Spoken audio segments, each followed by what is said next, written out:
अब आगे बढ़ेंगे और बात करेंगे 5 की पंचायत की। यौन शोषण के आरोप में जोधपुर जेल में बंद आसाराम पर अब तक 2 साल की सुनवाई में 8 करोड़ रुपए से भी ज्यादा खर्च हो चुका है। आसाराम की पेशी पर जहां करीब 150 सुरक्षाकर्मी तैनात रहते हैं, वहीं सामान्य बंदियों की पेशी एक सुरक्षाकर्मियों के भरोसे होती है। सुरक्षाकर्मी नहीं मिलने के कारण कई बार कई बंदियों की पेशी नहीं हो पाती। तो 5 की पंचायत में आज हम बात करेंगे कि आसाराम की पेशी पर करोड़ों खर्च आखिर क्यों? आसाराम मामले में फैसले में देरी से गवाहों की जान पर खतरा क्या है?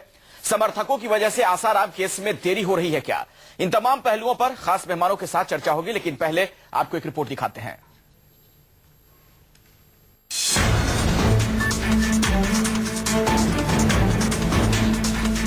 करीब 2 साल से जोधपुर की जेल में यौन उत्पीड़न के आरोप में बंद आसाराम की सुनवाई में अब तक 8 करोड़ रुपए से ज्यादा खर्च हो चुके हैं।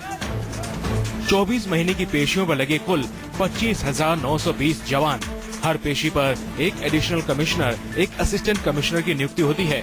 2 इंस्पेक्टर, 5 सब इंस्पेक्टर, 100 जवानों का रिजर्व दल रहता है। 2 पुलिस थानों का अतिरिक्त दल, 5 कमांडो और एक वज्रयान रहते हैं। हर पेशी पर औसतन 140 से 150 सुरक्षाकर्मी तैनात रहते हैं। इस तरह एक पेशी पर करीब 2 लाख रुपए का खर्च आता है। पेट्रोल और TADA पर ही 10 लाख खर्च हो गया। आसाराम को पेशी पर लाने और ले जाने में काम कर रहे वाहनों के पेट्रोल, डीजल, सरकारी गवाहों के आने जाने और आसाराम की स्वास्थ्य जांच के लिए दिल्ली आने जाने पर करीब 10 लाख रुपए खर्च हो चुके हैं। इनमें से 2 लाख रुपए दिल्ली आने जाने और 3 लाख रुपए पेशी के दौरान वाहनों के पेट्रोल, डीजल पर खर्च हुए। SN मेडिकल कॉलेज के SDM अस्पताल से लेकर दिल्ली स्थित एम्स तक में इनकी जांच हो चुकी है। आसाराम को एम्स फर्स्ट क्लास AC से भेजा गया और उनके साथ 25 जवानों का जत्था भी गया। इसके अलावा आसाराम को SDM अस्पताल जोधपुर में भी अब तक 5 बार जांच ले जाया गया। गृह मंत्री गुलाबचंद कटारिया का कहना है कि जयपुर, जोधपुर और अजमेर समेत 15 जेलों में 60% बंदी ऐसे हैं जिन्हें सुरक्षा के अभाव में पेशी पर नहीं लाया जाता। जिन बंदियों को पेशी के लिए 8 बार ले जाना था, उन्हें अब सिर्फ 2 या 3 बार ही ले जाया जा रहा है।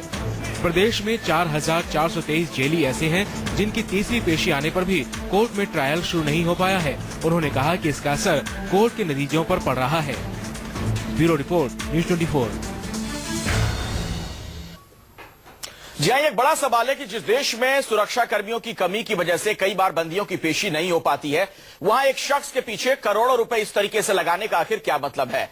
5 की पंचायत में इन तमाम सवालों पर हम चर्चा करेंगे। बातचीत करने के लिए मेरे साथ यहां पर रेखा अग्रवाल जी मौजूद हैं, सीनियर एडवोकेट। नीलम दुबे हैं, आसाराम की सपोर्टर हैं, उनसे हम बातचीत करेंगे। प्रवक्ता हैं आसाराम की HS रावत साहब हैं, ज्योतिषाचार्य, और दीपक दुबे जी ज्योतिषाचार्य हमारे साथ स्टूडियो में मौजूद हैं। 5 की पंचायत में आज का पहला सवाल क्या है, उस पर जरा एक नजर डालिए।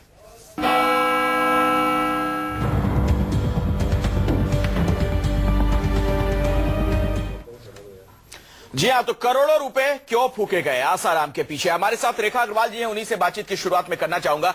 रेखा जी, आप कानून की जानकार हैं और आपको पता है कि वस्तुस्थिति क्या है हमारे देश में जब बंदियों को पेशी के लिए ले जाया जाता है। इस तरीके से एक शख्स के पीछे करोड़ों रुपए लगाने का क्या मतलब है? देखिए, सबसे पहले तो अखिलेश जी, जो आपका जो शब्द है इसके अंदर कि क्यों फूके गए, तो मैं उसी शब्द पे यहीं पे एतराज करती हूँ, क्योंकि जो कानूनी प्रक्रिया है उसके अंदर जो एक्सपेंडिचर होता है उसको हम ये शब्द ही इस्तेमाल कर सकते हैं कि वो फूका क्यों गया। ये तो पैसा जिसको हम यही कह सकते हैं कि एक एक्सपेंस ऐसा था जो अनअवॉइडेबल था। कानूनी प्रक्रिया हमारे देश की सबसे, पूरे अगर हम देखें तो पूरे विश्व के अंदर सबसे बढ़िया हमारी जो कानूनी प्रक्रिया, भले उसके अंदर बहुत समय जरूर लगता है, और ये समय इसलिए लगता है क्योंकि जो हमारा जो कॉन्स्टिट्यूशन है, संविधान है, उसका फाउंडेशन यही है। रेखा जी, इस बात को मैं जो सवाल उठा रहा हूँ, मेरा सवाल ये नहीं है। सवाल दरअसल फूकने के पीछे मेरा तात्पर्य यह था कि आसाराम के समर्थक इतनी बड़ी संख्या में पहुंच जाते हैं अदालतों में, इस तरह से हल्ला हंगामे की स्थिति हो जाती है, हुड़दंग के हालात हो जाते हैं कि वहां पर बड़ी संख्या में पुलिसकर्मियों को तैनात करना पड़ता है।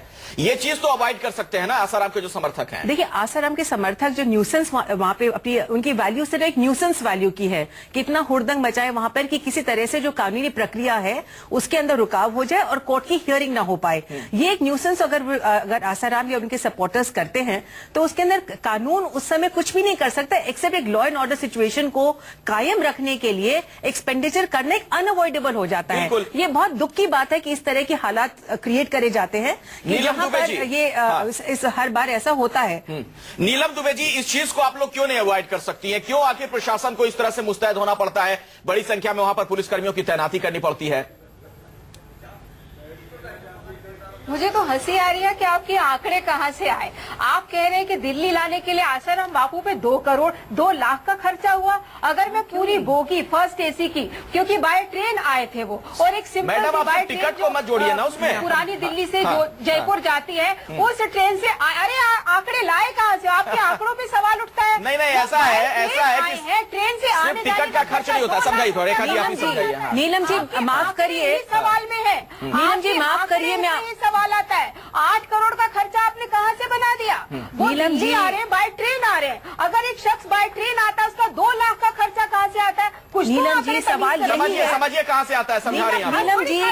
नीलम जी आप भी 2 लाख का खर्चा कहां से हो गया? नीलम जी माफ करिए मैडम, अगर आपको मैं पूरे खानदान को भी बाय ट्रेन लेके जाऊं ना तो 2 लाख का खर्चा नहीं होगा। नीलम जी माफ करिए, आप भी वही गलती करिए। आप भी उसी दिशा पे जा रही है जहां पर मैं चली गई थी प्रोग्राम की शुरुआत में। सवाल इस प्रोग्राम में ये है कि आप जो समर्थक है, आसाराम की जो समर्थक है, वो इतना बवाल क्रिएट करते हैं कि उसके लिए बहुत बड़ा एक बंदोबस्त करना पड़ता है। जो 2 लाख रुपए लगते हैं वो आसाराम की टिकट के अंदर नहीं लगते हैं। आपका चैनल मिसगाइड कर रहा है। सुना कीजिए नीलम जी, नीलम दुबे जी सुना कीजिए, सुना भी कीजिए। सिर्फ एक तरफा बोलिए मत, धारा प्रवाह। किसने किस एक मिनट सुन तो लीजिए नीलम जी, आप अपने आंकड़ों के बारे में सुन तो लीजिए नीलम दुबे जी। आप एक तरफा बोले जा रही है, मेरी बात भी तो सुनिए। स्रोत क्या है? ये सब जो आप लोगों ने सारे हथियार आजमा लिए हैं, साम दाम दंड भेद, कोई फायदा आप लोगों को हुआ नहीं है इसका। आसाराम अभी भी सलाखों के पीछे हैं। ये सब सारे जो तिकड़म है आप लोग अपना चुकी हैं, दूसरों पर आरोप लगाने ये सारी चीजें। समझने की कोशिश कीजिए, जो खर्च हुआ है कहाँ हुआ, हम आपको बता रहे हैं, सुनिए तो सही। गलत बयान आप जो बोले वही सच है, ये कोई नहीं मानेगा। रेखा जी, नीलम जी आप भी उसी गलती को करें जो मैंने गलती करी प्रोग्राम के शुरुआत में, कि हम दूसरी तरफ प्रोग्राम को ले गए। जो अखिलेश जी का इस प्रोग्राम के अंदर जो सवाल है वो ये है कि जो आसाराम की जो समर्थक हैं वो इतना बड़ा बवाल क्रिएट करते हैं कि उस बवाल को कंट्रोल में करने के लिए law and order situation create नहीं हो जाए, कहीं पर कुछ ऐसी कोई ना वारदात नहीं हो जाए जिसके लिए बाद में मुंह की खानी पड़े। उसके लिए फिर वही इसी पे अगर वो बोलने ही नहीं देंगे नीलम जी आप बोलने ही नहीं देंगे तो मैं रावत जी को चर्चा में शामिल करता हूँ। एच.एस. रावत मेरे साथ है। रावत जी आप सुन रहे हैं नीलम दुबे जी को, वो समझने को तैयार नहीं हो रही है कि क्या बातें कहने की कोशिश की जा रही है। एक बार जब आसाराम को पेशी के लिए ले जाया जाता है, करीब 2 लाख रुपए के आसपास खर्च हो जाता है, और उसके पीछे वजह है आसाराम के समर्थक। नीलम दुबे जी जैसे जो समर्थक है, जो कुछ सुनने को तैयार नहीं है, जो अंधभक्ति में डूबे हुए हैं, हल्ला हंगामा करने को तैयार रहते हैं। प्रशासन का भी जो खर्च होता है उसको भी तो देखना पड़ेगा। अखिलेश जी मैं सिर्फ ये बताना चाहता हूं आपके चैनल के माध्यम से, मैं पर्सनली आसाराम जी का विरोधी नहीं हूं। मैं उनका जो विरोध कर रहा था सिर्फ गुरु पूजा, जो अपनी पूजा करवाते थे, उसका विरोधी था। और वो उनकी जमानत होनी चाहिए, क्योंकि एक हिंदू धर्मगुरु के तौर पर बहुत समय उनको हो गया है। लेकिन जैसे नीलम दुबे जी हो गए या पांडे जी जैसे लोग हो गए, और जो लोग हैं जो आक्रामक तरीका अपनाते हैं, उसके कारण उनकी छवि खराब हो रही है। जैसे पहले भी आपके चैनल पर बहुत सारे ऐसे लोग आ चुके हैं। ऐसे लोगों को थोड़ी शालीनता से बात करनी चाहिए। नीलम जी को भी शालीनता से बात करनी चाहिए।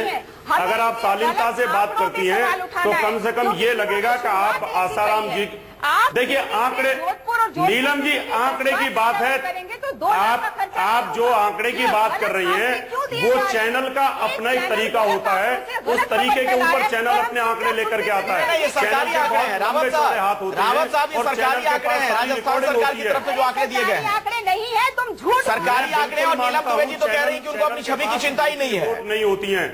लेकिन मैं तो नीलम जी को बार बार यही कहूंगा, नीलम जी आप समझदार प्रवक्ता हैं और एक संत की प्रवक्ता हैं, आपको थोड़ी शालीनता से पेश आना चाहिए तो बहुत अच्छा रहेगा। और हम भी साथ हैं, उन्होंने धर्म के लिए काम किया है, न्यायालय अपने आप डिसाइड करेगा क्या होने वाला है। लेकिन आपको शालीनता चैनल पर जरूर रखनी चाहिए। इससे गलत मैसेज जाता है कि आप एक इतने बड़े संत की प्रवक्ता हैं और आप इस तरह से बातें ना करें। मैं सिर्फ आपको यही कहूंगा कि इससे धर्म का नुकसान होता है। चलिए, इसलिए जो आंकड़े नीलम दुबे जी रावत साहब की अपील पर आपका ध्यान है।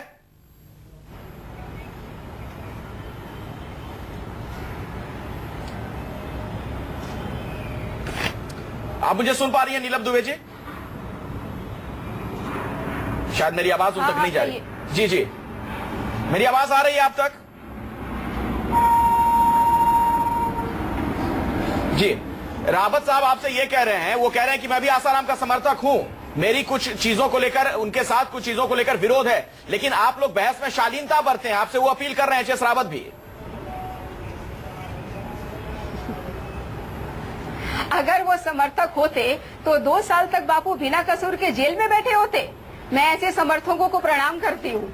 मैंने रावत साहब क्या कर लेते? नीलम जी, मैंने हमेशा एक ही बात की है कि उन्होंने धर्म के लिए काम किया है, उन्होंने धर्म के लिए बहुत काम किया है, मैं उनको रेस्पेक्ट करता हूं, लेकिन जहां बात अपनी तो पूजा की जाती चुपचाप है क्या और जब देखते हैं धर्म में तमाशा? हमारे भगवानों की पूजा छोटी हो जाती है, मैंने उनका विरोध मतलब किया यही है। मतलब है उनका, रावत साहब, कि आप लोग चुपचाप तमाशा क्यों देखते रहे? सड़क पे उतर आइए, बाकी जो आसाराम के समर्थक है उन्हीं की हमारे तरह भगवान हल्ला हंगामा किया जाए। जब कानून अपना काम कर रहा है, अदालत में ये मैटर है, इस तरह के शब्दों का आखिर क्या मतलब है नीलम जी, कि आप लोग तमाशा देख रहे हैं, क्या कर रहे हैं? आता हूं रेखा जी आपके पास, लेकिन अगला सवाल क्या है? 5 की पंचायत में आज का दूसरा सवाल, उस पर जरा नजर डाल लेते हैं।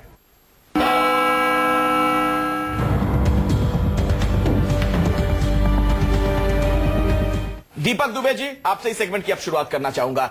ये जितनी देर होते जा रही है, आसाराम मामले में हम ये भी देख चुके हैं, कई गवाहों की मौत हो चुकी है संदिग्ध हालत में, उनकी जान पर भी खतरा है। इस देरी का फिर आखिर क्या मतलब है? देखिए, ये जो आपका पहला भी प्रश्न था और दूसरा भी प्रश्न है, दोनों ही प्रश्नों में इसका आसाराम के कार्य या अपराध उससे मतलब नहीं है। कहीं न कहीं यहाँ जो मुझे समझ में आता है, इसमें हमारे सिस्टम में भी खामी है। खर्च अगर 18 करोड़ हो रहा है, चीजें डिले हो रही हैं, जहां तक मुझे खबर है कि वो हर पेशी पे पहुंचते हैं, लेकिन अपोजिट काउंसिल नहीं पहुंचता या कोई ना कोई विघ्न आता है, तो वो उसके लिए प्रशासन और पुलिस क्या कर रही है, सिस्टम क्या कर रहा है, हमारा डिले हो रहा है तो उसके लिए कौन जिम्मेदार है?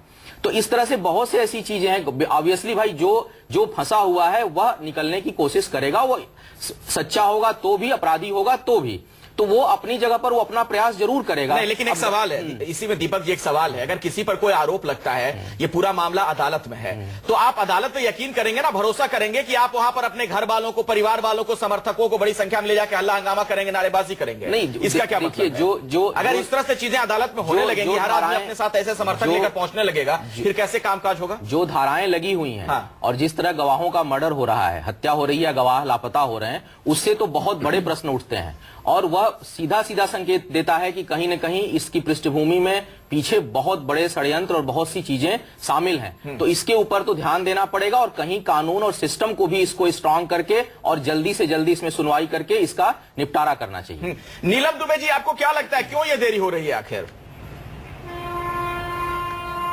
षड्यंत्र का हिस्सा है, और इस षड्यंत्र हर तरीके से कोशिश ये की जाएगी कि बापू जेल के अंदर रहें। कभी गवाहों को मार करके कोशिश की जाएगी हमारा केस खराब करने के लिए, कभी भीड़ भगदड़ मचाई जाएगी ताकि हमारा केस खराब हो, कभी कोर्ट के अंदर कचहरी होगी तो कभी जेल के अंदर कोर्ट होगा। ये तमाशा, ये सिर्फ षड्यंत्र का हिस्सा है। भीड़ में तो आप ही के लोग होते हैं ना नीलम जी? तरीके से बापू जेल में ही रहे। नीलम दुबे जी, भीड़ जो वहां पहुंचती हो तो आप ही के लोग होते हैं। कार्ड नहीं होता हमारे पास। हाँ, उस भीड़ में कार्ड नहीं होता हमारे पास। हाँ, उस भीड़ में किसी के पास आई कार्ड नहीं होता, कोई आई कार्ड नहीं होता कि बापूजी के हैं। उसमें कुछ ऐसे लोग भी हो सकते हैं जो षड्यंत्रकारियों ने भेजे हों, ऐसे हो सकते हैं। जब ये अच्छा, षड्यंत्र है तो इसमें ये सब संभव है। ठीक है। एक बार पहले भी आपसे मेरी बात हो चुकी है नीलम जी, उस दौरान तो आपने ये कह दिया था जब आसाराम जेल नहीं गए थे कि ये सब कुछ अंतर्राष्ट्रीय साजिश है। 5 की पंचायत में अब आज का तीसरा सवाल क्या है, जरा वो देखिए। तो क्या समर्थकों की वजह से आसाराम केस में देरी हो रही है? रेखा अग्रवाल जी, ये सवाल इसलिए चूंकि अगर 4 बार पेशी होनी है आसाराम की, 5 बार पेशी होनी है, ये जो हल्ला हंगामा होता है 1 बार पेशी होती है, तो जाहिर तौर पर फिर तो देर तो होनी है। देखिए, बिल्कुल जो हमारा जो मैं शुरू में भी कह रही थी कि हमारे संविधान के अंदर जो सबसे बड़ा अधिकार हर व्यक्ति को दे रखा है, हर आरोपी को ये होता है कि उसकी फेयर ट्रायल होती है, उसको निर्दोष माना जाता है जब तक उसको दोषी करार नहीं करते हैं। इसीलिए जो भले ट्रायल के अंदर इतना लंबे समय लग जाता है, जितने भी विटनेसेस होते हैं, जितने भी गवाह हैं, उनको एग्जामिनेशन एंड क्रॉस एग्जामिनेशन होता है, परंतु अगर समर्थक जो है अगर कोर्ट की हियरिंग्स को इंटरफियर करते हैं तो ये एक बहुत बड़ा law and order situation situation जो होती है वो पैदा हो जाती है, जिसके अंदर उस सिचुएशन को कायम करने के लिए हो सकता है कि अदालत उस दिन मुलतवी करनी पड़ती होगी, और जो समय भी नष्ट होता है, ट्रायल भी हो नहीं सकती, और जिसके जो आपने समय जो शुरू में आपने प्रश्न करा था कि इतने करोड़ों रुपए जो है वो फूक जाते हैं उसके अंदर। तो आसाराम जी जो है, भले वो आरोपी है या दोषी है, ये तो वक्त ही बताएगा, परंतु अगर इस तरीके से कोई भी व्यक्ति जो समर्थक है या नॉन समर्थक है, अगर कोर्ट की जो प्रोसीडिंग्स है उन पे इंटरफियर करते हैं, तो कानूनी दृष्टि के एक बहुत बड़ा अपराध होता है। और ऐसे किसी भी व्यक्ति के ऊपर, चाहे वो समर्थक ही हो और उसके इरादे भले नेक हो उस समय वहां पर अपना समर्थन शो करने के अंदर, पर अगर उसकी वजह से कोर्ट की हियरिंग नहीं हो पाती और कोई विटनेस है उसके एग्जामिनेशन नहीं हो पाता, it amounts to criminal contempt of court, जिसके अंदर उसको सजा भी हो सकती है। नीलम दुबे जी, जवाब दीजिए।